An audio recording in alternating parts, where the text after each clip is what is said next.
한국 교회는 전례 없는 위기 상황을 만나고 있습니다.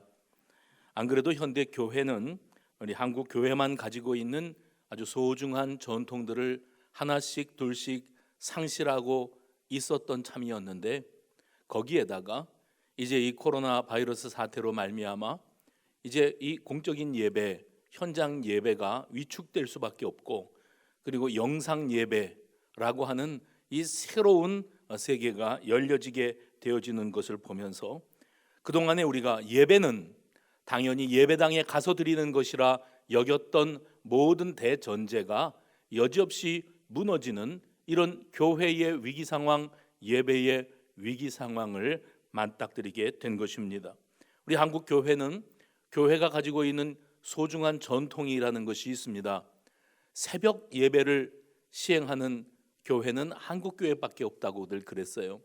이 소중한 새벽 기도회의 전통, 금요 철야 기도회의 전통, 그리고 구역 예배를 드려야 되고, 그리고 작년 성경 공부가 시행되고, 주일 저녁 예배가 시행되고, 성미 뜨기가 당연한 전통으로 이어져 왔고, 성탄절날 새벽송 돌기가 아름다운 추억으로, 그리고 교회의 소중한 전통으로 남아 있었으며, 그리고 교회 학교 예배가 무엇보다도 소중한 가치였던 그런 때가 있었습니다. 그런데 소위 신세대 목회자들이 등장을 하면서 예배에 대한 개념들이 너무 흐트러지게 되는 겁니다. 새벽 기도를 드리지 않는 교회들이 참 많습니다. 새벽 기도 드리려고 해도 오는 사람이 없으니 목회자하고 사모하고 둘이 마주 앉아서 무슨 새벽 예배를 드리겠느냐 하면서 집에서 드리겠다 하고 아예 없어지게 되어지는 겁니다. 수요 예배가 사라진 교회들도 적지 않습니다. 그리고 주일 오후 예배 시간은 가족들과 함께 가정 예배로 전환하겠다. 일찍이 코로나 전에도 이 오후 예배가 없어지고 가족끼리 가정 예배 혹은 가족끼리 단란한 시간을 갖는 것이 훨씬 더 소중하다고 여겼던 그런 이들도 있었습니다. 예전에는 주일 대예배를 드리기 전에 1시간 전에 모여서 작년 성경 공부를 하던 때가 있었습니다. 그래서 성경을 책별로, 인물별로, 주제별로, 교리별로 이렇게 공부하면서 성경에 대한 기본적인 지식과 안목을 이렇게 세워가는 그런 전통이 한국 교회에 있었습니다. 작년 공부를 마친 분들이 본당으로 모여들어서 예배를 드리며 이렇게 예배하는 것이 마땅한 일인 줄로 알았습니다. 현재 작년 성경 공부가 시행되는 교회는 거의 찾아볼 수가 없게 되고 말았습니다. 구역 예배라고 했었지요. 이 소그룹 모임도 당초에 사람들이 모여줘야지요. 직장 생활들 하고, 누구는 병원 간다, 누구는 애 학원 데려다 줘야 된다, 누구는 급한 일이 생겼다, 이렇게 저렇게 핑계하니까 구역장 리더가 마음의 상처를 입는 거예요. 의욕이 꺾이는 겁니다. 그래서 소그룹 예배, 구역 예배 자체가 아예 없어져 버리거나 유명무실해져 가고 있는 그런 교회의 현실이었습니다. 이건 이미 코로나 바이러스 이전의 상황이었습니다. 그리고 주일 오후 예배를 없애고, 금요 기도회 없애고, 수요 예배 안 드리고, 새벽 예배가 점점 사라지는 이런 추세에서 이번에 이제 대예배가 영상 예배로 전환이 되는 거예요. 어쩔 수가 없었습니다. 그리고 우리가 이 바이러스로 말미암은 위험을 막기 위해서 어쩔 수 없이 집에서 예배 드릴 수밖에 없었어요. 그런데 이 집에서 예배를 드리는 분들에게서 공통적으로 들을 수밖에 없었던 고백이 있습니다. 물론 첫째 주, 둘째 주 주일날 예배당 가듯이 정장 챙겨 입고, 또 텔레비전으로 보든 인터넷으로 컴퓨터로 보든 예배 현장에 있는 것과 같이 정말 단정한 모습으로 예배에 집중하기도 했었습니다. 지금 이렇게 예배당에 앉아서 예배 드리실 때 여러분에게 카톡이 오거나 문자가 왔다 그러면 여러분이 슬쩍 눈 내리깔고 살짝 보신 다음에 얼른 덮지요. 집에서 예배 드릴 때는 전화 오면 전화 다 받고, 압력밥솥이 칙칙거리면 밥솥 가서 불도 꺼야 되고, 강아지가 뛰어다니면 일로 와 그러고 강아지 품에 안고 예배 드리는데 도대체가 예배에 집중이 되지가 않더라는 거예요. 그러니까 예배가 예배 같지 않았다고들 고백을 하셨어요. 그런데 그 시간도 오래 지나니까 이젠 잠옷바람으로도 예배 드릴 수 있고, 머리가 까치집이 되어도 예배드릴 수 있고, 예배드리러 가느라고 일찍이 일어나서 세수하고 머리 감고 화장하고, 그리고 교통편을 생각하면 고심할 필요가 없어지는 거예요. 편리해졌습니다. 그러면서 우리는 점점 예배의 예배됨, 예배의 가치와 그 소중함, 그 예배의 무게감이 상실되어져 가고 예배를 가벼이 여길 수밖에 없는 이런 변질로 나가게 되더라는 겁니다. 이것이 예배의 위기 시대입니다. 바라기는 이 자리에 참여한 우리 온 성도들과 지금도 어쩔 수 없이 이 영상으로 예배를 드리는 온 성도들이 현장 예배를 소중히 여기고, 만남의 자리를 소중히 여기고, 성도의 성도됨, 예배의 예배됨을 생명처럼 지켜나갈 수 있는 우리 수성가족들이 되시기를 주의 이름으로 축원합니다. 수요일, 몇 주 전에 수요일 날 우리 목사님 중에 한 분이 설교하시면서 이런 예화를 드셨어요. 제가 오늘 다시 한번 인용을 합니다. 어떤 목사님이 장기 결석하고 있는 성도 집에 신방을 갔습니다. 왜 이렇게 예배당에 나오지를 않으십니까? 그랬더니 그분이 하는 소리가, 하나님은 어디나 계시다면서요. 꼭 주일날 예배당에 가야만 하나님 만납니까? 하나님은 어디든지 다 계시다면서요. 그래서 내가 교회 가지 않고 여기 우리 집 거실에 앉아서도 얼마든지 하나님 만날 수 있고 예배 드릴 수 있다고 저는 생각합니다. 목사님 생각은 어떠세요? 그 목사님이 벽난로에 장작이 활활 타고 있는데 거기 가서 집게로 장작 더미에 장작 하나를 끄집어냈대요. 불이 활활 타오르고 있습니다. 연기가 막 피어오릅니다. 그것을 땅바닥에다가 내려놨어요. 그랬더니 그렇게 잘 타던 장작 나무가 조금씩 불꽃이 사그라들고 그리고 꺼져가더라는 거예요. 다시 그 사람 보는 앞에서 그 장작 하나를 집어다가 다시 활활 타는 장작 더미 안에다가 던져 넣었어요. 그랬더니 그 꺼져가던 불이 다시 붙고 활활 타오르더라는 거예요. 예배는 그냥 장소가 어디냐가 문제라기보다는 무엇보다 성도의 교제와 또 뜨거운 기도와 또 살아있는 말씀과 생생한 그 현장에서 하나님 앞에 함께 해봅시다. 함께 우리 모두가 함께 모여서 함께 은혜 받고 함께 기도하고 함께 찬양하고, 그렇게 해서 서로가 서로에게 선한 영향을 미치고 성령의 강한 임재와 은혜를 체험하는 그 현장에 있는 것이 소중하다고, 그래서 우리가 예배의 현장에 있어야 될 이유가 있는 것이라고 가르쳐 주셨다는 거예요. 우리 신앙생활이라고 하는 것이 시대의 변화와 흐름에 역행할 수는 없겠지만은 무턱대고 다른 교회들도 다 그러니까 하면서 따라가다가는 교회의 교회됨, 이것을 상실하고 교회를 무력화하고자 하는 사탄의 계략에 교회가 휘둘릴 수밖에 없게 되어지는 겁니다. 잘 기억하십시오. 교회에는 전승이라는 게 있습니다. 그리고 유산이라는 게 있어요. 해봅시다. 전승, 유산. 이 무슨 말인가 하면 시대가 아무리 바뀌어도 교회는 반드시 예배하는 공동체가 되어야 하고, 할렐루야. 교회는 반드시 예배해야 되고, 그리고 교회는 사람이 바뀌고, 그러니까 한 세대는 있고 한 세대는 떠나가겠죠. 그 떠나가는 세대들이 남은 세대들에게 신앙의 고귀한 유산을 남겨주고, 믿음 생활은 이렇게 하는 거구나, 예배는 이렇게 드리는 거구나, 하나님 앞에 헌신과 봉사는 이렇게 하고, 성도의 교제는 이렇게 귀한 것이로구나, 이것이 전승, 계승되어야 돼요. 그래서 성도들은 몸소 체득해야 되는 겁니다. 누가 뭐라고 곁에서 잔소리하지 않아도 우리가 교회로 모이고 예배당에 모여서 함께 예배하고 아름답게 성도의 교제를 나누는 것이 얼마나 소중한 교회의 전통인가 하는 것을 성도들이 잊으면 안 된다는 거예요. 그래서 부모 세대로부터 자녀 세대에 이르기까지 이 소중한 신앙의 전통이 이어져 내려갈 때, 그제서야 비로소 아름답고 고귀한 신앙의 명문가가 세워지게 되는 줄로 믿으시기를 바랍니다. 그럼에도 불구하고 현대 교회는 자본주의에 물들어 있고 쾌락주의에 물들어 있고 편리주의에 물들어 있고 세속주의에 깊이 빠져버리고 있는 것 같습니다. 그래서 우리가 교회가 가지고 있는 아주 고귀한 전통과 장점, 이건 누구도 흉내낼 수 없는 교회만이 가지고 있는 장점이 있는데, 이것을 혹시 너무 값어치 없게 또 손쉽게 포기하고 내팽개치는 것은 아니었는지 우리 스스로의 모습을 돌아볼 필요가 있습니다.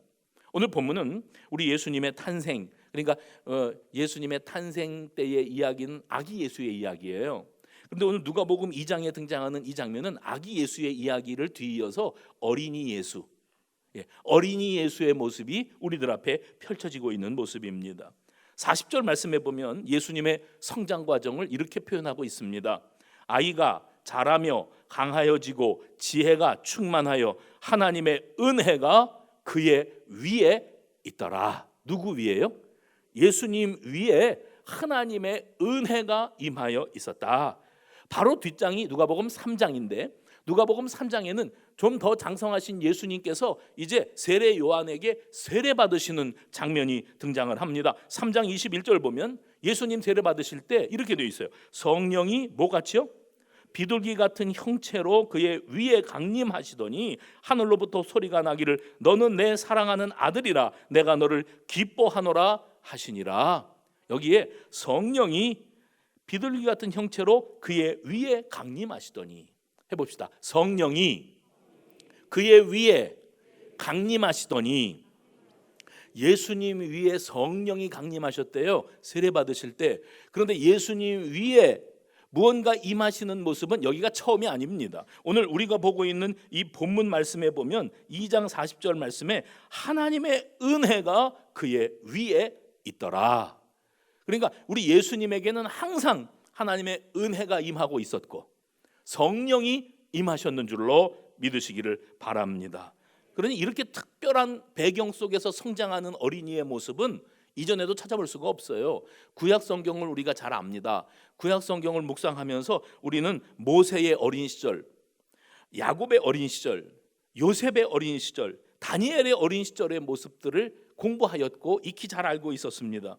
그런데 그 위대한 성경의 지도자들의 어린 시절의 모습들이 성경에 낱낱이 기록되어 있음에도 불구하고 그의 위에 성령이 임하시더라, 그의 위에 하나님의 은혜가 임하였다, 성령과 하나님의 은혜가 이렇게 동시에 그의 위에 임하였다고 표현됐던 어린이의 모습은 찾아볼 수가 없어요.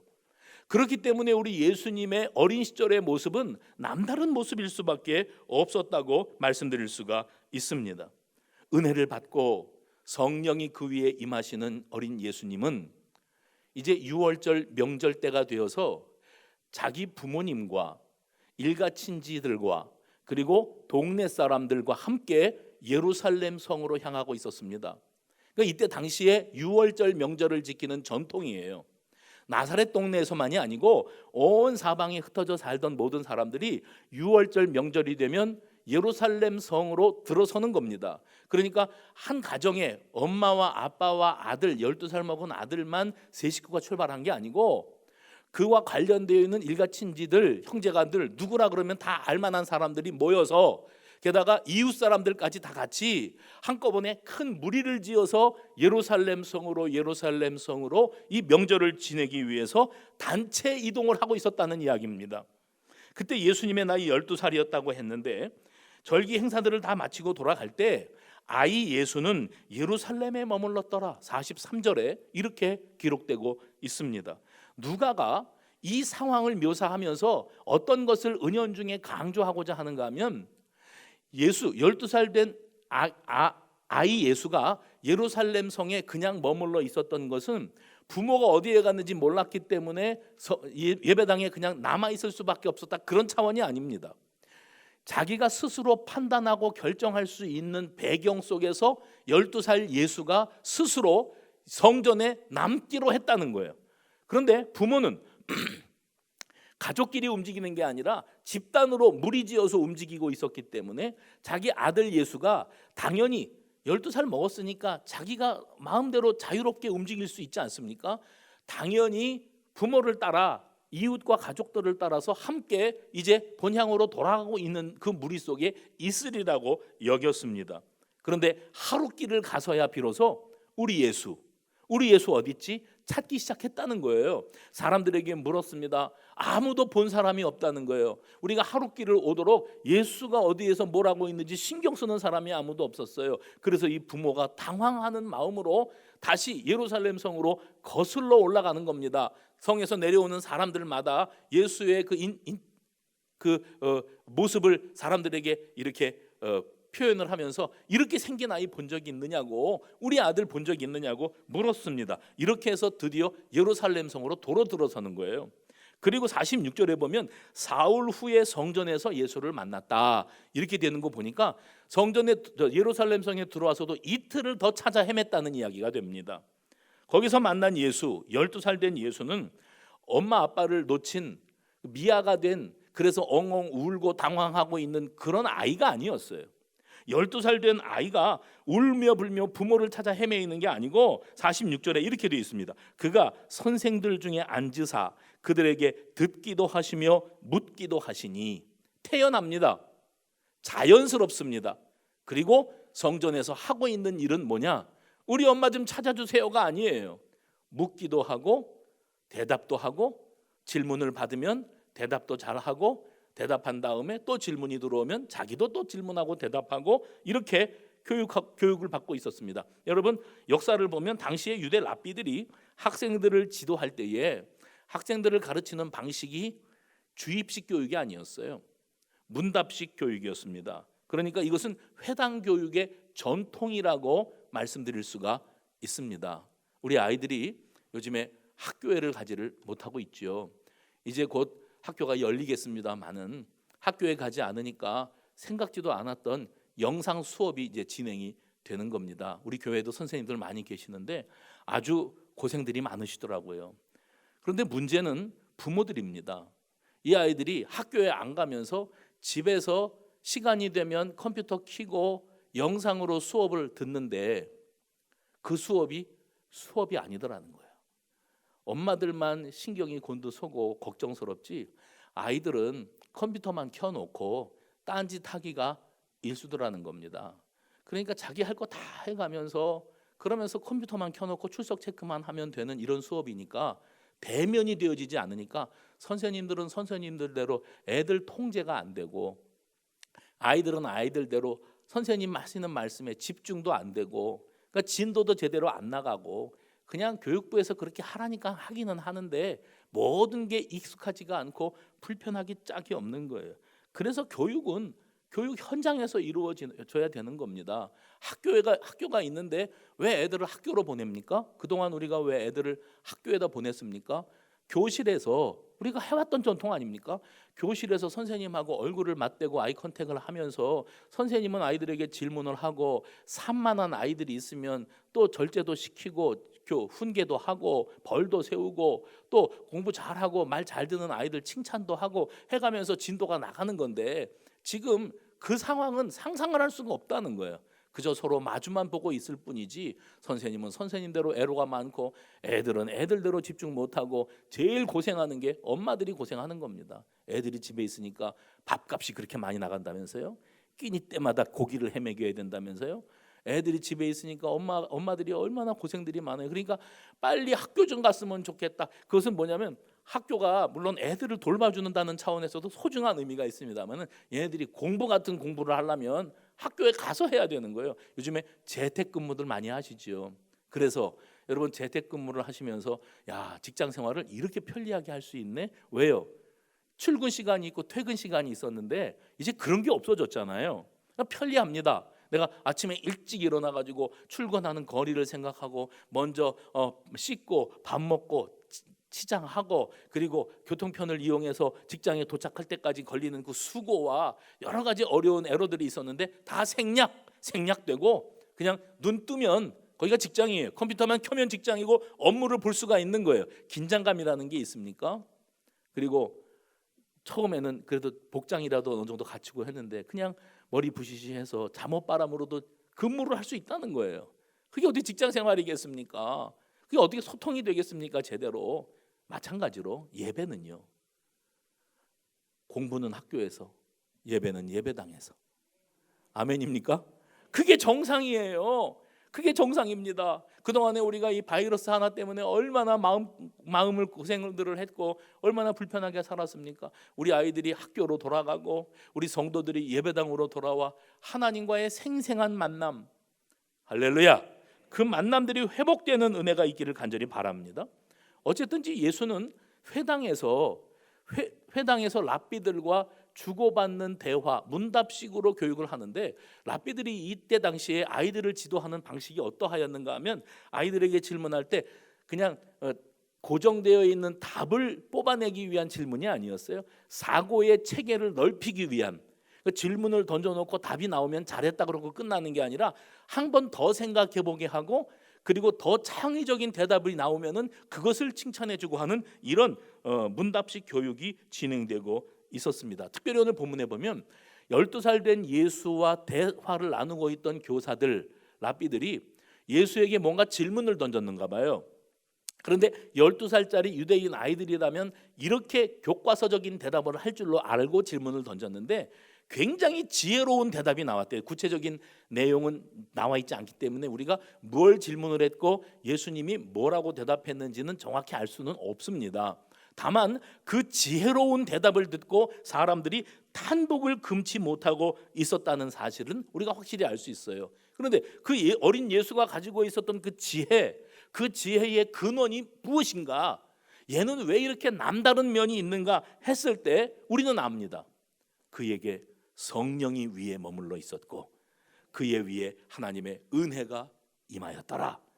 하나님의 은혜를 받고 크는 아이, 성령의 인도하심을 받고 자라는 12살짜리 소년의 입에서 나오는 말은 다른 아이들에게서는 들어볼 수 없는 그런 지혜로운 대답들이 나오고 있었다는 거예요. 통상 사람들은 공부 잘하는 아이, 총명하다고 말하는 아이, 눈에 띄는 아이, 남다른 아이, 정말 미래가 보이는 아이, 장래가 촉망된다고 그렇게 말을 합니다. 그런데 정말 놓치지 말아야 될 것이 뭐냐면은 지혜가 뭐냐는 거죠. 우리 예수님이 보여주셨던 이 지혜는 시험 봐서 시험 점수에 100점 맞는 지혜가 아닙니다. 시기적절한 대답, 그리고 가장 알맞는 대답을 바라였을 때 그것을 두고 참 이 아이는 탁월하다, 지혜롭다. 근데 우리 시대는요, 우리가 매번 이야기들을 합니다만은 우리 시대는 교육이 정답 맞추기 교육 아닙니까?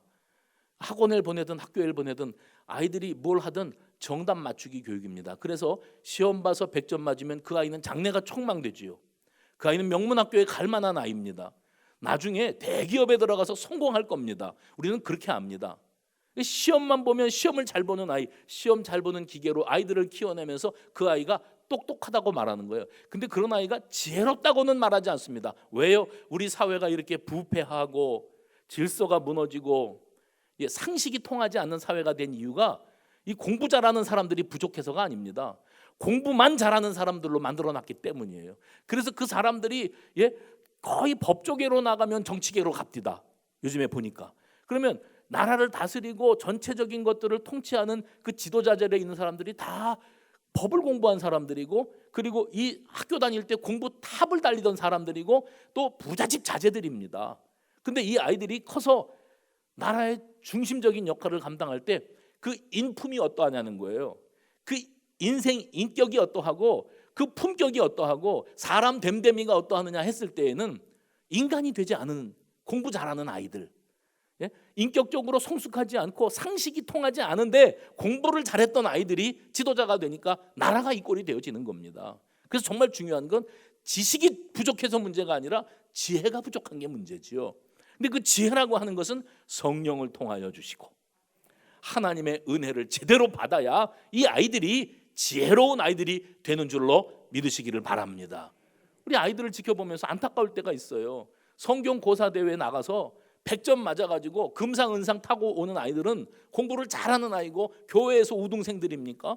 학교에서 100점 맞는 아이들이 학교 우등생, 선생님의 사랑과 총애를 받는 아이들이라면 주일학교에서 공과 공부 딸딸딸딸 외워가지고 성경 고사 대회 나가서 금상 대상 받아오면 그 아이는 위대한 인물이냐고요. 정말 중요한 건 진짜 믿음, 진짜 예수를 만나고 진짜 자기의 죄 때문에 떼굴떼굴 굴러 눈물 콧물을 쏟으며 회개의 눈물을 쏟아보며 내가 받은 구원의 감격 때문에 어찌할 바를 몰라 하는 그 욱하는 울컥하는 감동이 그 아이들에게 있느냐는 거죠.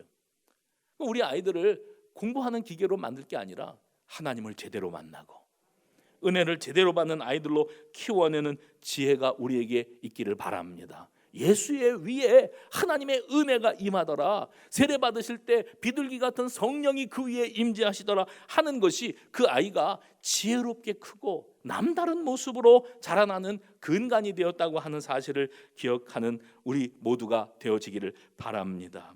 이 아이 예수의 부모는 3일 만에 잃어버렸던 아이 예수를 찾았습니다. 그리고서는 말했죠. 너 지금 여기서 뭐 하고 있어? 당연한 이야기입니다.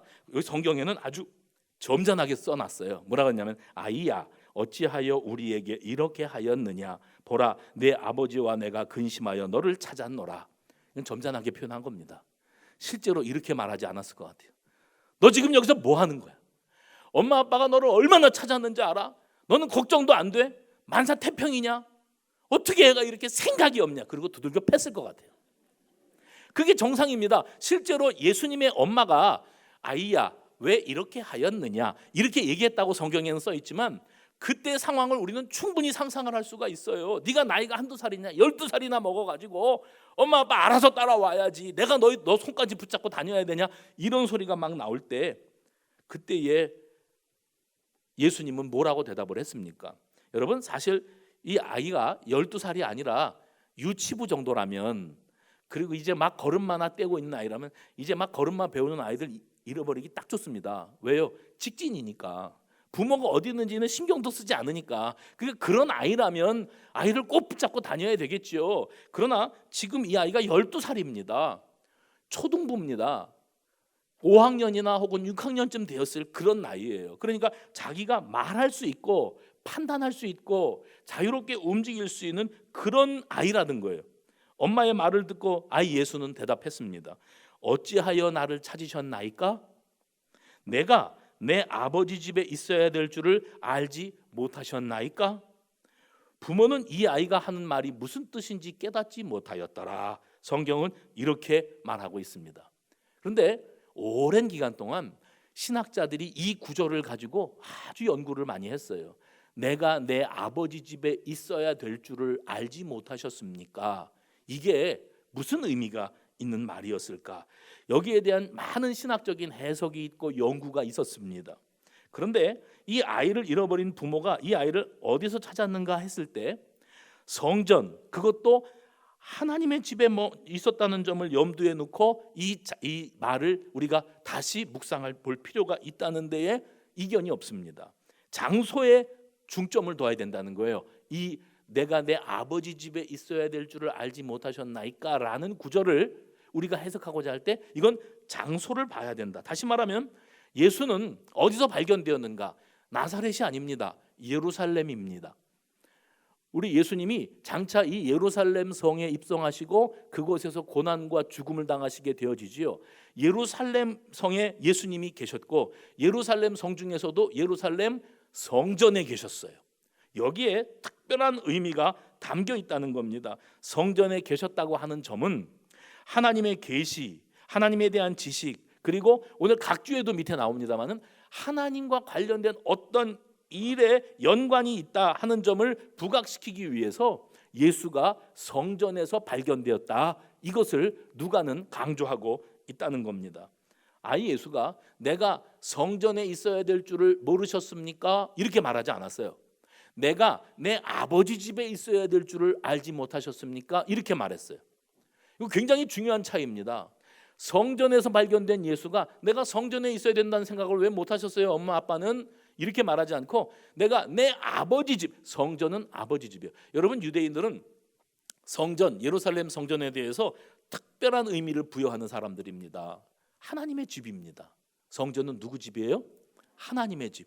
그런데 12살 된 예수가 내가 내 아버지 집, 하나님의 집을 내 아버지 집이라고 표현을 했어요. 그러면 하나님이 곧 자신의 아버지라고 말하는 거예요. 이것은 다른 사람들이 들었을 때에는 이거는 기가 막힌 얘기고 말도 안 되는 얘기예요. 부모는, 특별히 그 부모 가운데 마리아는 이 아이가 어떻게 잉태되었고 어떻게 자라나게 되었는지를 마음속에 새겨두었던 여인입니다. 그런데 12년 동안 이 아이를 키우면서 그 과거에 자기가 마음에 새겨두었던, 자기가 이 아이를 잉태하고 출산하고 키우는 이 과정에 있었던 천사와의 소통, 하나님의 계시를 다 망각했는가 봐요. 내가 내 아버지 집에 있어야 될 줄을, 하나님의 집이 곧 내 아버지 집이면 하나님이 내 아버지시라고 이렇게 표현할 때 그 말하는 것이 무엇인지 깨닫지 못하였더라. 과거에 마음에 새겨두었던 것을 떠올릴 수 없었다는 이야기가 되어집니다. 그래서 여러분, 복음은 우리가 가지고 있는 선입견, 편견을 무너뜨리는 능력이 있다는 사실을 믿으시기 바랍니다. 그래서 우리가 어린 아이를 바라보다가도 정말 소중하게 가져야 될 그 가치가 어디에 있는가 하면, 이 아이가 아직도 철이 없고 말하는 것이나 행동하는 것이 다 무지하고 아직도 사회 경험도 부족하고 아는 것도 부족하고 그렇게 예배에 집중도 못하고 막 꼬무락꼬무락 저렇게 해도, 그래도 이 아이 속에 하나님이 심어놓으신 소중한 가치가 있다. 그것은 뭐냐면, 이 아이가 은혜만 받으면, 이 아이가 성령만 충만하면, 아니 오히려 편견에 사로잡혀서 복음을 온전히 받아들일 수 없는 우리 어른들, 때 묻은 사람들보다, 예수님이 그래서 어린아이와 같이 되라고 말씀하신 거예요. 이 어린아이들은 정말 자기 어떤 편견이라는 게 없어요. 자기가 가지고 있는 그 소중한 순수한 그 마음을 하나님 앞에 온전히 내어놓을 수 있는, 그래서 더욱 믿음을 갖기가 쉽고 그 견고한 믿음으로 성장하기가 좋은 아이들이, 환경이 이 어린아이의 때인 줄로 믿으시기를 바랍니다. 말씀드린 것처럼 마리아는 성령으로 잉태되는 경험을 했어요. 그리고 자기가 출산을 하는 경험을 했어요. 그리고 이때에 천사들을 통하여 들었던 말을 마음 가운데 새겨두었던 사람이었습니다. 그런데 12년이 지나면서 자기 아이를 그냥 보통 다른 이웃집의 유대인 12살 먹은 소년들이 자라나는 것과 우리 아들 예수가 자라나는 것을 똑같다고 여기고 살았어요. 그러니까 아이를 잃어버렸을 때에 이 아이가 어디에 가서 뭘 하고 있나 생각을 했지, 아마 이 아이는 하나님의 집 성전에 가 있을 거야 라는 상상을 할 수가 없었던 겁니다. 그래서 예수님이 이때 당시에 이 상황을 오늘 우리들에게 이렇게 비추어 말씀하고 계시는 거예요. 내가 내 아버지 집에 있어야 될 줄을, 해봅시다. 내가 내 아버지 집에 있어야 될 줄을, 내가 내 아버지 집에 있어야 될 거라는 생각을 왜 못하셨습니까? 이때 당시 이 평범하기 이를 데 없는 유대인 12살 먹은 소년들이라면 어떻게 생활했겠는가를 상상을 해봅니다. 아까 언급한 것처럼 이 유대인의 최대 명절인 유월절이 되면 예루살렘으로 사방에 있는 유대인들이 모여드는 거예요. 갈 때 뭐 동네 사람들과 일가 친지들과 가는데 제일 중요한 단위가 부모 자식이에요. 부모가 혼자 가는 게 아니라 자기 어린 자녀들을 데리고 갑니다. 그러면서 교육시키는 거예요. 아까 유대인의 교육 방법을 잠깐 언급했습니다마는 저들의 교육이 어떤 교육이었는가? 실물 교육입니다. 그러니까 유월절이라는 게 있다. 유월절은 언제부터 언제까지이고 어떻게 준비하고 가서 뭘 하고 언제 돌아오고 이렇게 하는 거야 라고 말로 안 가르치고요, 데리고 가는 거예요. 이 아이가 뭘 할 수 있겠습니까? 그런데 이 아이를 데리고 가는 거예요. 그래서 훗날 엄마 아버지가 세상에 없고 네가 이 가문의 대를 잇게 되었을 때에도 유월절 명절이 되면 얼마 전부터 준비에 들어가야 되고, 언제 예루살렘으로 출발해야 되고, 예루살렘 성에 들어가서는 어떻게 행동해야 되고, 그리고 어떻게 그 성전에서 지내야 되며, 얼마만큼 머물다가 언제 집으로 돌아오는데 그때는 이렇게 이동한다. 이것을 몸소 체득하도록 반복해서, 그러니까 1년에 한 번만이 아닌 겁니다. 이 어린 아이들을 계속 데리고 다니면서 자기들이 스스로 체득할 수 있도록 만들어 놓았어요. 그런데 나이 어린 소년 시기였지만은 예수님, 12살 된 예수님에게는 그런 보통 유대인 소년들에게서 볼 수 있는 그 모습과 다른 비범한 무엇인가가 분명히 있었다는 겁니다. 우리는 구약 성경에 등장하는 사무엘이라고 하는 인물을 잘 알고 있습니다. 이 사무엘이라고 하는 인물은 어떻게 태어났지요? 엄마 한나가 아기를 낳지 못해서 그래서 하나님 앞에 눈물로 기도하고 금식하며 서원 기도까지 했습니다. 만약에 하나님이 내 기도를 들어주시고 나에게 자녀를 주신다면 이 아이를 내 것으로 여기지 않고 내 자랑거리 삼지 않고 하나님께로 돌려드리겠습니다. 하나님께 돌려드리면 어떻게 해요? 성전에 갖다 바쳐서 성전에서 성전을 수종도는 아이, 제사장이 일할 때 그 일을 잘 감당할 수 있도록 돕는 아이로 이 아이를 돌로 바치겠습니다 했어요. 그래서 사무엘은 성전에서 자라납니다. 어린 시절부터 엄마 품을 떠나 성전에서 교육받고 성전에서 커나가게 되어지는 겁니다. 그러다가 그 아이가 하나님의 부르시는 음성을 듣죠. 하나님 부르시는 음성을 듣고 제사장님이 부르시는가 잔심 부름 시키려고 저 부르셨어요? 아니 나 안 불렀는데. 또 사무엘아 사무엘아 부르셨어요? 안 불렀는데. 3번을 이 아이가 그렇게 하니까 제사장이 뭐라고 얘기했는가 하면 너 가서 누워 있다가 또 그런 음성 들으면 그 자리에서 무릎을 꿇어라. 예전에 우리 버스 타고 학교 다닐 때 운전기사님이 핸들을 잡고 운전하는데 그 위에 그 어린 아이가 무릎을 꿇고 손 모은 그림이 있었어요. 거기 뭐라고 써있냐면 오늘도 무사히. 그게 사무엘 모습을 그려놓은 거예요. 그게 어린 아이가 하나님의 음성을 듣고 그 하나님 앞에 주님 제가 여기 있습니다 하고 대답하는 이런 모습. 그래서 이 아이가요 하나님 앞에서 비범하게 쓰임 받았습니다. 어떻게 해요? 이스라엘의 그 초대 왕 사울 왕을 세우고 두 번째 왕 저 유명한 다윗 왕을 세울 때 사무엘이 뿔의 병에 기름을 담아가지고 그들에게 기름을 부으면서 왕으로 세우는 중요한 역할을 감당을 했고 이스라엘 역사 가운데 이 사무엘이라고 하는 존재는 영적 리더로서 누구도 가볍게 여길 수 없는 중요한 위치를 차지하고 있습니다. 마찬가지로 오늘 우리 예수, 아기 예수 12살 먹은 소년 예수도 성전에 머물고 있는 그런 예수의 모습으로 우리에게 등장하고 있습니다.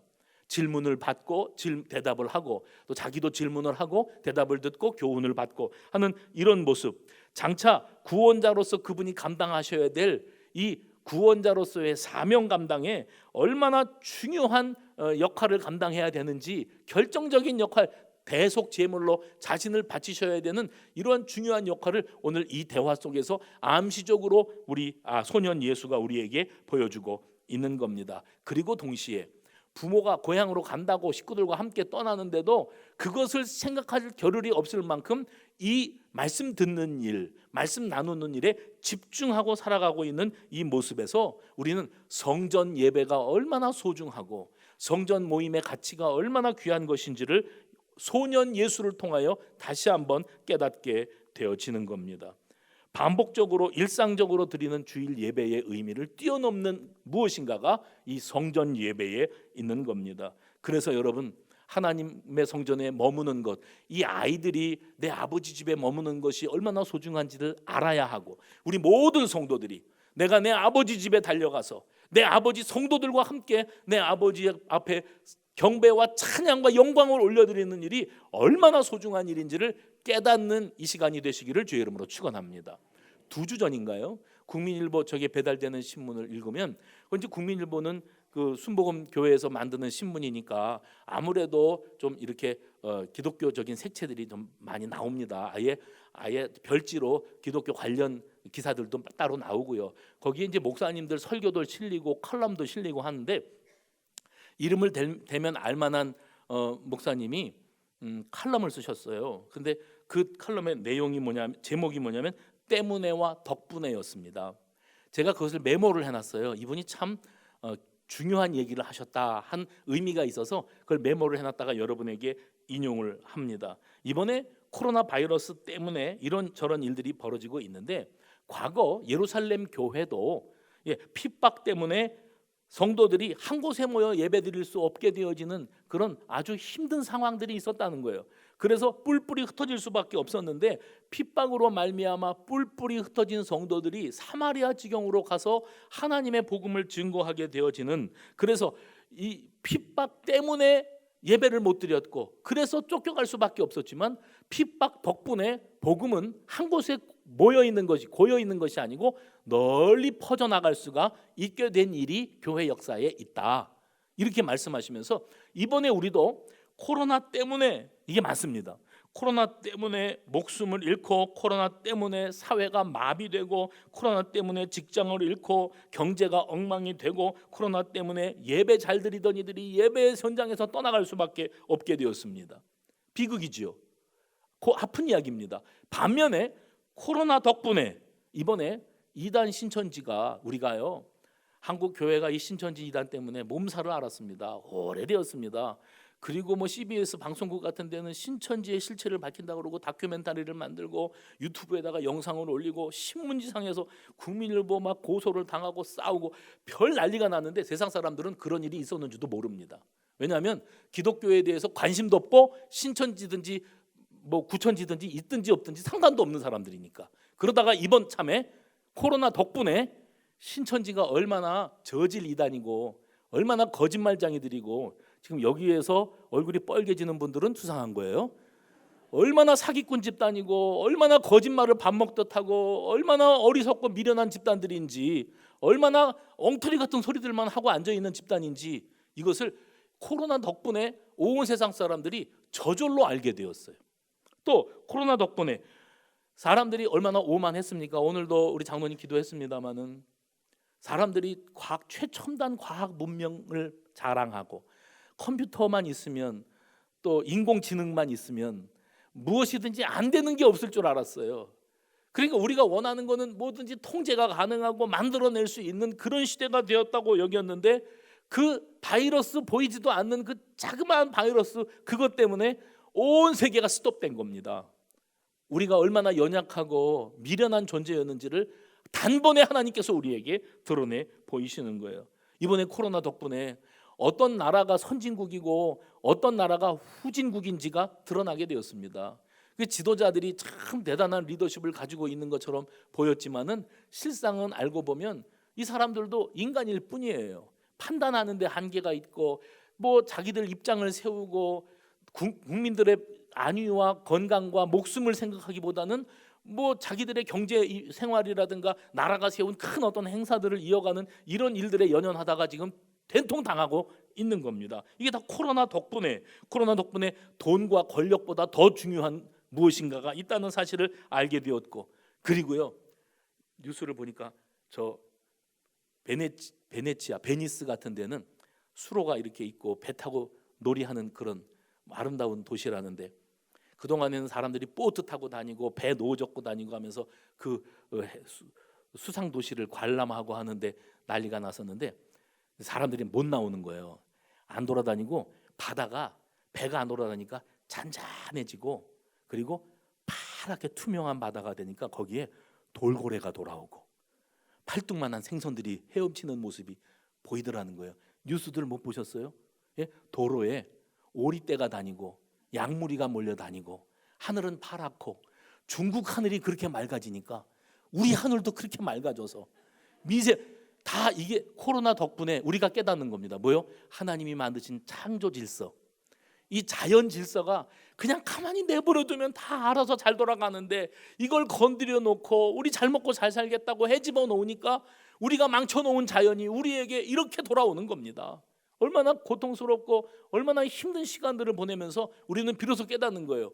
야, 인간이 아무리 위대하고 잘났어도 하나님이 만들어 놓으신 것을 손대면 이게 다 흐트러지고 망가질 수밖에 없다는 사실을 알게 되는 겁니다. 마지막으로 코로나 덕분에 우리는 내가 진짜 예배자였는지 예배 관람자였는지를 알게 되는 겁니다. 다시 말씀드립니다. 그동안 내가 예배에 참석만 하는 예배 구경꾼이었는지 아니면 진정한 예배자였는지를 코로나 덕분에 알게 되는 겁니다.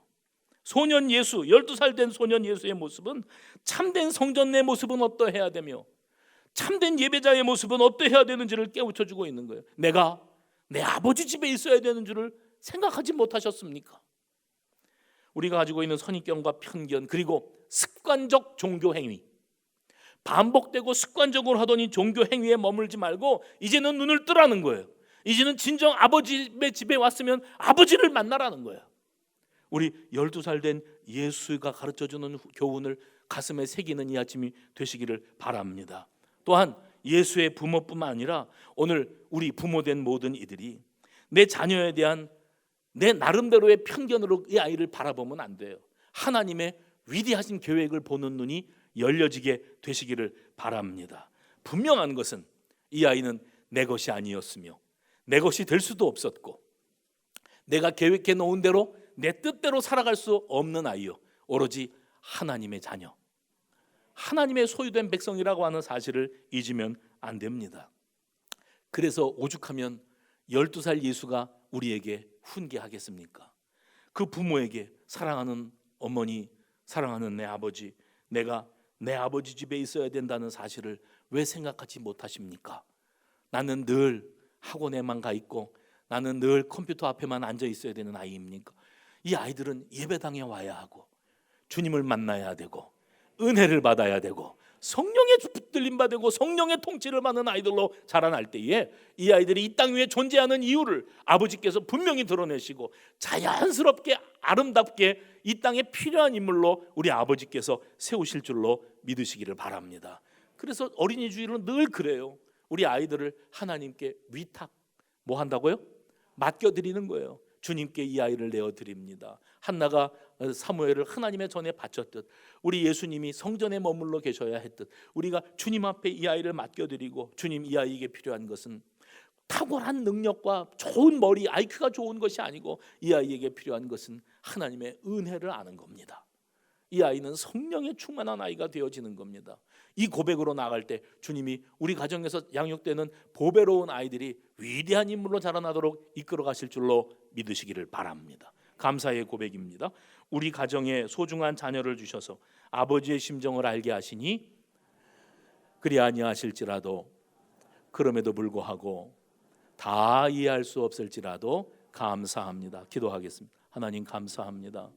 오늘 보배로운 우리 어린 영혼들이 주님을 만나는 날, 주님의 은혜 안에 거하는 날, 영적인 눈이 열려지는 날이 되게 하시고 우리 부모된 이들이 이 아이들을 향한 아버지의 크고 원대하신 계획을 바라보며 은혜 받는 일보다 급한 것이 없고 우리 주 예수님을 인격적으로 만나는 일보다 급한 것이 없음을 깨달아 알게 하여 주시옵소서.